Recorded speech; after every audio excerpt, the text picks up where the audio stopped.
Pakinggan niyo po ito sa 1 Samuel chapter 3:19 and verse 21. Then the Lord was with Samuel as he grew up. Hindi siya nanatiling bata. Siya lumago ng lumago. Sabi sa verse 21, the Lord continued to appear at Shiloh, and there he revealed himself to Samuel through his word. Nagpakahayag ang Diyos kay Samuel sa pamamagitan ng kanyang salita. So the first move is to get up and listen. The second move is to grow up and learn. Yung Shiloh ang naging Bible school ni Samuel. Dito tinuruan ng Lord si Samuel kung paano maging high priest. And now we're really very happy to announce, we really emphasize yung growth and learning sapagkat yun ang isa sa mga core values ng UFCC, yung continuous learning.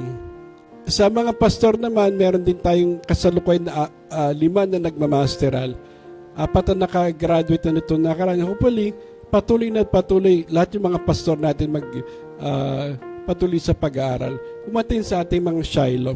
Pero sabi ng iba, paano yung pastor? Hindi naman kami makakapag-Bible school. Every place which you have dedicated where you listen to the Word of God is your Shiloh. Pumunta ka sa church, nakinig ka ng salita ng Lord, kinatagpo ka ng Panginoon, this is your Shiloh.